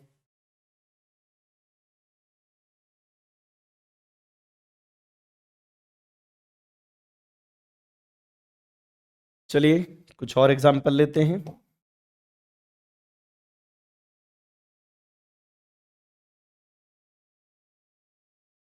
जैसे हमारे पास एक एनिलीन है, एक पिरिडीन है, एक पायरॉल है और एक साइक्लोहेक्साइल अमीन है। साइक्लोहेक्साइल अमीन। अब इन चारों में देखें कि ज्यादा बेसिक कौन सा है। तो पहले तो देखते हैं कौन से ऐसे हैं जिनमें लोन पेयर रेजोनेंस में इन्वॉल्व है। अगर लोन पेयर रेजोनेंस में इन्वॉल्व होगा तो बेसिक स्ट्रेंथ कम होगी। यहां पर देखिए एनिलीन में नाइट्रोजन का लोन पेयर रेजोनेंस में इन्वॉल्व है। पिरिडीन में अगर हम देखें तो हमने एरोमेटिसिटी में भी ये कॉन्सेप्ट डिस्कस किया था, पहले भी कई बार डिस्कस किया है कि अगर डबल बॉन्ड और लोन पेयर दोनों एक ही एटम पर हैं, यहां पर लोन पेयर रेजोनेंस में इन्वॉल्व है, डीलोकलाइज्ड है। यहां पर ये लोन पेयर रेजोनेंस में इन्वॉल्व नहीं है, मतलब ये लोकलाइज्ड है। यहां पर लोन पेयर रेजोनेंस में इन्वॉल्व है, और यहां पर नाइट्रोजन का लोन पेयर रेजोनेंस में इन्वॉल्व नहीं है। सो 3 एंड 4, 2 एंड 4 में लोन पेयर लोकलाइज्ड है। 1, 2, 3 एंड 4 में लोकलाइज्ड है। तो 2 एंड 4 मोर बेसिक होंगे 1 एंड 3 से। Now the question is that 2 और 4 में ज्यादा बेसिक कौन होगा। यहां पर लोन पेयर sp2 में है, यहां पर लोन पेयर sp3 में है। sp2 मोर इलेक्ट्रोनेगेटिव एटम है, मोर इलेक्ट्रोनेगेटिव पर लोन पेयर ज्यादा होल्ड करके रखेगा, तो 2 और 4 में ज्यादा बेसिक 4 है, फिर 2 मोर इलेक्ट्रोनेगेटिव पे है ना, डोनेट करने की टेंडेंसी उतनी नहीं होगी। अब बात है कि सर एनिलीन और पायरॉल में ज्यादा बेसिक कौन है। ध्यान से देखिएगा, अगर एनिलीन ने अपना लोन पेयर इलेक्ट्रॉन दिया तो यह बन जाएगा एनिलीनियम आयन। अगर पायरॉल ने अपना इलेक्ट्रॉन दिया तो यह बन जाएगा पायरोलोनियम आयन। अब देखना जरा, ये एरोमेटिक था, ये एरोमेटिक था, लोन पेयर देने के बाद भी एरोमेटिक है, तो there is no loss of aromaticity. लेकिन अगर पायरॉल ने अपना इलेक्ट्रॉन दे दिया तो अब जो बना ये एरोमेटिक नहीं है बल्कि नॉन एरोमेटिक है। ध्यान रखना, ये एंटी एरोमेटिक नहीं है। ऐसा मत कर देना कि पाई सिग्मा पॉजिटिव चार्ज घुमा के नाइट्रोजन पे 5 बॉन्ड बना दो, साइक्लिक रेजोनेंस नहीं होगा ना, ये इधर आएगा ही नहीं। केवल पाई सिग्मा पाई इतने में रेजोनेंस है, ये इलेक्ट्रॉन यहां मत लाना, क्योंकि लाओगे तो नाइट्रोजन 5 बॉन्ड बन जाएंगे। तो यहां पर लॉस ऑफ एरोमेटिसिटी हो रहा है, जबकि एनिलीन अपने इलेक्ट्रॉन पेयर देने पर भी एरोमेटिसिटी रिटेन कर रहा है। इसलिए पायरॉल कभी लोन पेयर देता ही नहीं है, क्योंकि अगर उसने लोन पेयर दिया तो उसकी एरोमेटिसिटी लॉस हो जाएगी। और यही रीजन है that pyrroles are one of the weakest base. Pyrrole, ध्यान रखिएगा, वीकेस्ट बेस की कैटेगरी में आता है। In fact pyrrole hydrogen proton release करके एसिडिक बिहेवियर शो करने लगता है। ध्यान रखिएगा, पायरॉल और वेरी वीक बेस, क्योंकि अगर वो लोन पेयर दे देगा तो उसकी एरोमेटिसिटी डिस्ट्रॉय हो जाएगी। चलिए कुछ और एग्जांपल लेते हैं, जैसे NH2, NO2, NH2, OMe, NH2, Cl और एक सिर्फ एनिलीन है। अब इन चारों में अगर देखें कि ज्यादा बेसिक स्ट्रेंथ किसकी है, तो यहां पर देखिए NO2 -I एंड -M लगाएगा, यहां पर OMe ये -I और +M लगाएगा, -I +M overall strong donating, ये strong withdrawing, -I +M -M effective तो वीक विड्रॉइंग, और ये रेफरेंस। जितने ज्यादा डोनेटिंग ग्रुप बेसिक स्ट्रेंथ उतनी ज्यादा, इसलिए सबसे ज्यादा बेसिक 2, देन 4, देन 3 और 1 में मोस्ट विड्रॉइंग है, इसलिए लीस्ट बेसिक होगा। नोट कीजिए, फिर आगे चलते हैं।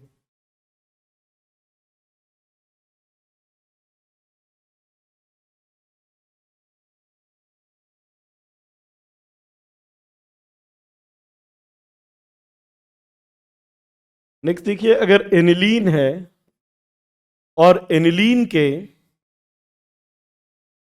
ऑर्थो पोजीशन पर कोई इलेक्ट्रॉन डोनेटिंग ग्रुप लगाते हैं, तो एक्सपेक्टेड था कि एनिलीन की बेसिक स्ट्रेंथ बढ़नी चाहिए, और यहां पर एक्सपेक्टेड था इन तीनों में मोस्ट बेसिक होना चाहिए 3, फिर 2, फिर 1, पर ऐसा नहीं होता। Ortho substituted aniline Meta, para या नॉन सब्स्टिट्यूटेड के कंपैरिजन में ज्यादा बेसिक होने चाहिए थे अगर इलेक्ट्रॉन डोनेटिंग ग्रुप लगा है, लेकिन यहां पे कम हो जाते हैं। बिल्कुल ये ऑर्थो इफेक्ट का जस्ट अपोजिट है, इसको कहते हैं SIP। SIP यानी स्टेरिक इनहिबिशन ऑफ प्रोटोनेशन। देखिए होता क्या है, ortho substituted aniline is less basic than meta, para और non substituted aniline. Ortho, para या नॉन सब्स्टिट्यूटेड एनिलीन के कंपैरिजन में लेस बेसिक होते हैं। क्यों? इसके रीजन क्या है कि अगर आर्थो सब्स्टिट्यूटेड एनिलीन है और ये H प्रोटॉन एक्सेप्ट करेगा, तो यहां पे ये क्राउडेड मॉलिक्यूल बन जाएगा। प्रोटोनेशन के बाद मॉलिक्यूल क्राउडेड हो रहा है, तो इस रिएक्शन की फॉरवर्ड डायरेक्शन से जाने से ज्यादा टेंडेंसी बैकवर्ड डायरेक्शन में जाने की होगी। क्यों? क्योंकि अगर इसने H प्रोटॉन लिया तो मॉलिक्यूल क्राउडेड बनेगा। इसलिए ऑर्थो पोजीशन पर अगर क्राउडिंग लगा दिया जाए, NH2 के ऑर्थो पोजीशन पर क्राउडिंग लगा दिया जाए, तो H पॉजिटिव आसानी से इंटर नहीं कर पाता। क्राउडिंग लगे होने के कारण, ऑर्थो पोजीशन पर क्राउडेड ग्रुप लगे होने के कारण इसके प्रोटोनेशन में कमी आती है, और प्रोटोनेशन में कमी आती, इसको कहते हैं steric inhibition of protonation. Steric crowding के कारण इस मॉलिक्यूल का प्रोटोनेशन उतना आसानी से नहीं होगा, इसको कहते हैं स्टेरिक इनहिबिशन ऑफ प्रोटोनेशन। ठीक है, ध्यान रखिएगा, SIP ये केवल NH2 पर लगेगा। ठीक है, चलिए नोट कीजिए 7th एग्जांपल। नेक्स्ट देखिए,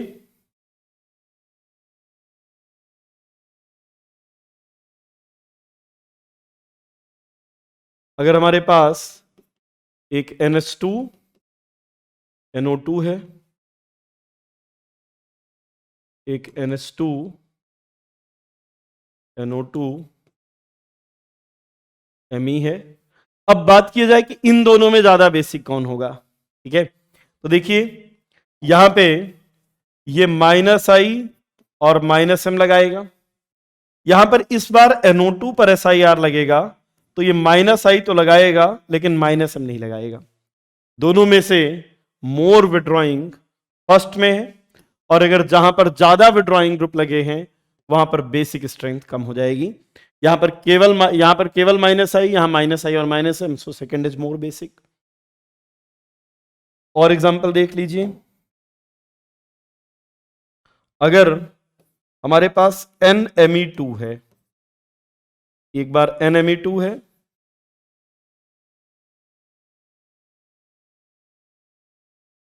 एक बार NMe2 के पास CH3 लगा है, और फिर NMe2 के बगल में 2 CH3 लगा है।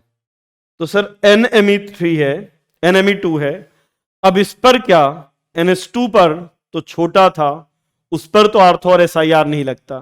क्या NMe2 पर आर्थो और SiR लगेगा? यस बिल्कुल। यहां पर लगेगा आर्थो इफेक्ट और यहां पर लगेगा SiR।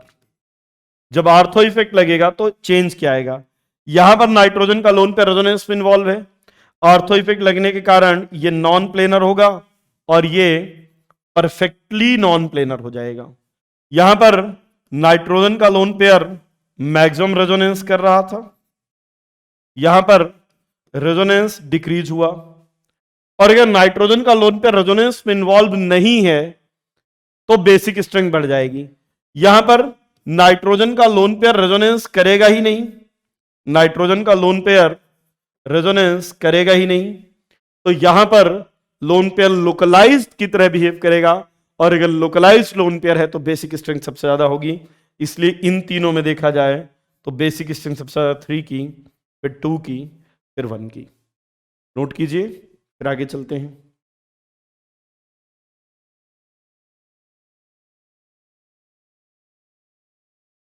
चलिए एक और एग्जांपल लेते हैं।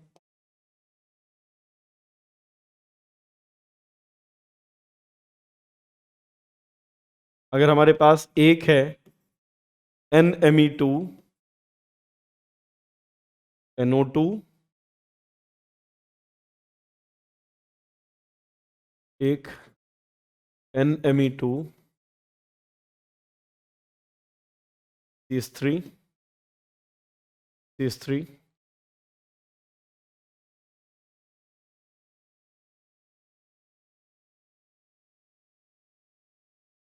एक बार मिथाइल मिथाइल,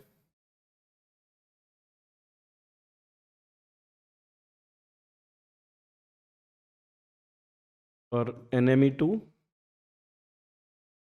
और NO2। इन तीनों में अगर बेसिक स्ट्रेंथ देखें तो देखिए यहां पर NMe2 पे SiR लगेगा, अगर NMe2 में SiR लग गया तो ये आउट ऑफ प्लेन हो जाएगा, यहां पर ये -M लगेगा, यहां पर भी -M लगेगा।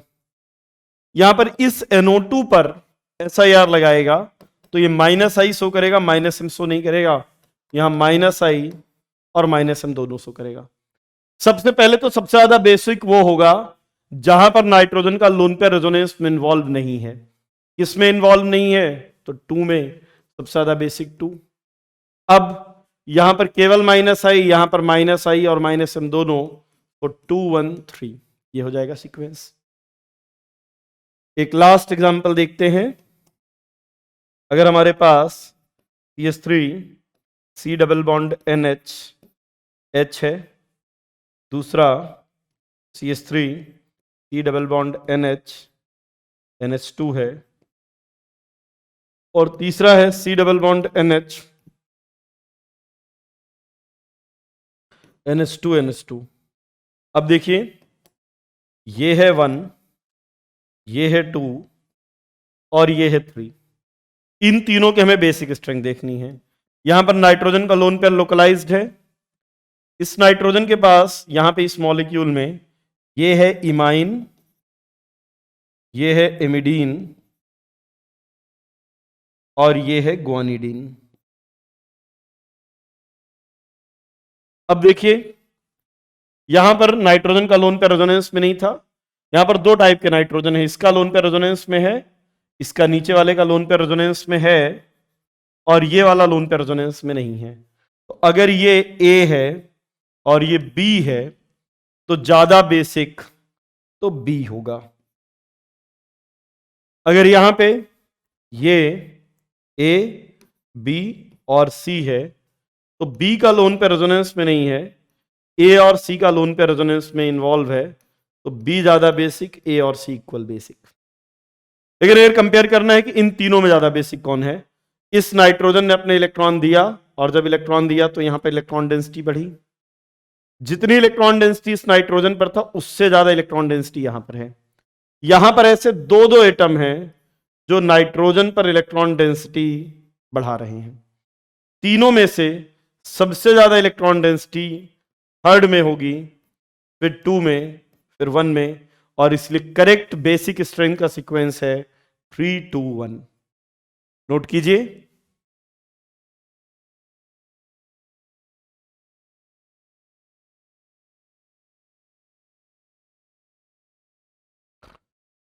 सो it's all about concepts of basic strength, ठीक है ना।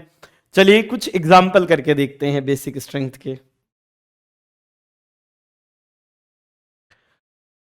Among the following the strongest base is, एक तो है हमारे पास एनिलीन, दूसरा है पैरा नाइट्रोएनिलीन, फिर है मेटा नाइट्रोएनिलीन, और एक है बेंजाइलमीन। इन चारों में अगर देखें तो फोर्थ ऐसा है जिसमें नाइट्रोजन का लोन पेयर रेजोनेंस में नहीं है, और अगर नाइट्रोजन का लोन पेयर रेजोनेंस में नहीं है तो सबसे ज्यादा बेसिक डी होगा। अरेंज द फॉलोइंग, ये पायरिडीन मॉलिक्यूल नाइट्रोजन का लोन पेयर रेजोनेंस में नहीं, यहां पर लोन पेयर एरोमेटिक रिंग का पार्ट, और यहां पर लोन पेयर लोकलाइज्ड है। इन दोनों में नाइट्रोजन का लोन पेयर लोकलाइज्ड है, यहां sp2 में और यहां sp3 में। तो sp3 वाला ज्यादा मोर बेसिक, तो सबसे ज्यादा बेसिक 3 देन 1, और पायराल का लोन पेयर तो लीस्ट बेसिक होगा क्योंकि वो एरोमेटिक रिंग का पार्ट है, इसलिए 3 1 2। यहां पर देखिए पूछा है the favourable sites for protonation. यहां पर जो नाइट्रोजन का लोन पेयर है ये लोकलाइज्ड है, यहां पर जो नाइट्रोजन का लोन पेयर है डीलोकलाइज्ड है, यहां पर लोन पेयर डीलोकलाइज्ड है, ये लोकलाइज्ड है, और ये भी लोकलाइज्ड है। तो अगर लोन पेयर रेजोनेंस में इन्वॉल्व है तो उसकी प्रोटोनेशन में जाने की टेंडेंसी कम होगी। तो बी वाला रेजोनेंस में इन्वॉल्व नहीं है, सी वाला रेजोनेंस में इन्वॉल्व नहीं है, और डी वाला रेजोनेंस में इन्वॉल्व नहीं है। सो प्रोटोनेशन की site B, C and D होगा, and hence correct answer is C. Among the following which molecule is least resonance stabilized, यहां पर रेजोनेंस है, यहां पर भी रेजोनेंस है, यहां पर भी रेजोनेंस है, लेकिन इसमें रेजोनेंस नहीं है, तो ये लीस्ट रेजोनेंस स्टेबलाइज्ड है, and hence correct answer is B. Consider the basic strength in aqueous solution which has the smallest pKb value. अब देखिए basic strength and pKb inversely proportional, तो बोला है स्मॉलेस्ट पीकेबी वैल्यू मतलब जिसकी basic strength maximum होगी। Basic strength का sequence होता है, अगर मिथाइल लगा है तो 2 1 3 और 0, और यह है एनिलीन। एनिलीन में तो नाइट्रोजन का लोन पेयर रेजोनेंस में इन्वॉल्व होगा, बाकी सब में लोन पेयर लोकलाइज्ड था, यहां पर डी लोकलाइज्ड है, तो ये मिनिमम एसिडिक होगा, तो एनिलीन तो सबसे लीस्ट होगा। अब देखिए 2 degree amine most basic, and hence it will have minimum pKb value, तो smallest pKb value 2 degree amine, correct answer is A. The correct order of basicity of the following compound, तो यहां पर देखिए ये तो ग्वानिडीन है। Guanidine is one of the strongest organic base. जैसे picric acid लिया था, स्क्वेरिक एसिड लिया था, स्ट्रॉन्गेस्ट एसिड होते हैं, वैसे ही ग्वानिडीन स्ट्रॉन्गेस्ट बेस है। तो यहां पर दो दो नाइट्रोजन है जो इलेक्ट्रॉन डेंसिटी बढ़ा रहे हैं, तो 4।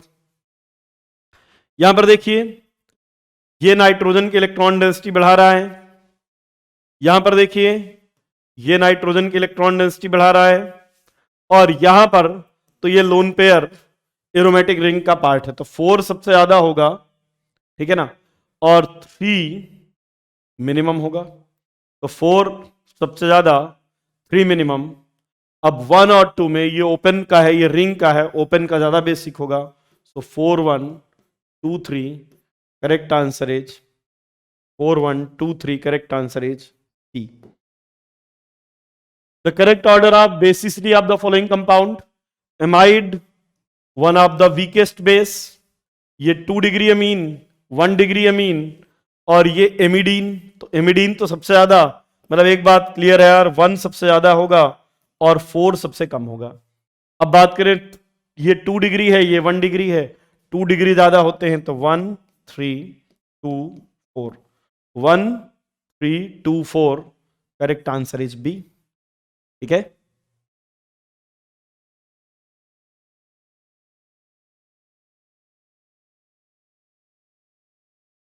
सो थैंक यू वेरी मच। आज के लिए इतना ही, बाकी बातें नेक्स्ट क्लास में, और नेक्स्ट क्लास से हम स्टार्ट करने वाले हैं hydrocarbon. So thank you very much, मिलते हैं आपसे नेक्स्ट क्लास में।